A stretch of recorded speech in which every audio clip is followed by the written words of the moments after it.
മുംബൈയിൽ സജീവമായി വിഷുവിപണി. മുംബൈയിലെ പാതയോരങ്ങളിലെ കൊന്നപ്പൂക്കൾക്ക് ഇനി പൊന്നുവില.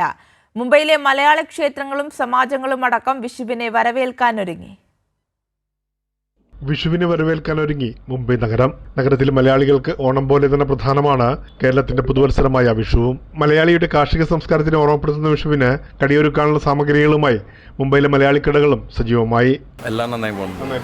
ഇതെല്ലാം പ്രത്യേകിച്ച് ഈ കണക്കൊന്നൊക്കെ ഇതിനു വേണ്ടി മാത്രം സ്പെഷ്യലായിട്ട് വേണ്ടിട്ടുണ്ട്. കൂടുതൽ മേടിക്കാൻ ആളുകൾ വരാറുണ്ട്. നമ്മൾ കംപ്ലൈന്റ് കൊടുക്കുന്നത് ഫ്ലവേഴ്സ് അത് കുറേ പേര് വരാറുണ്ട്.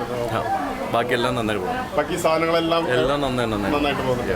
ഇത്തവണ കച്ചവടം നന്നായി നടക്കുന്നത് വിഷു. അവശ്യ സാധനങ്ങൾ അടങ്ങിയ വിഷുക്കണി കിറ്റുകളും വിഷു സദ്യയും വരെ നഗരത്തിലെ പലയിടത്തും വിരൽത്തുമ്പിൽ ലഭ്യമാണ്. ഇതര ഭാഷക്കാർക്കും പ്രിയങ്കരമാണ് മലയാളി വിഭവങ്ങൾ. മഹാരാഷ്ട്രൻസ് എല്ലാവരും വരാറുണ്ട്. ഈ മഹാരാഷ്ട്രൻസ് നമ്മുടെ കേരളീയ വിഭവങ്ങൾ മേടിക്കാറുണ്ട്. എല്ലാവരും കുറേ പേര് വരും. അവർക്ക് ഇഷ്ടമായി ഈ സാധനങ്ങൾ കഴിക്കാൻ.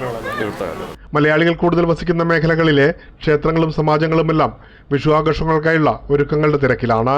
മുംബൈയിലെ വഴിയോരങ്ങളിൽ പൂത്തു നിൽക്കുന്ന കൊന്നപ്പൂക്കൾക്കിനി പൊന്നുവിലയാകും. പ്രേംലാൽ, കൈലി ന്യൂസ്, മുംബൈ.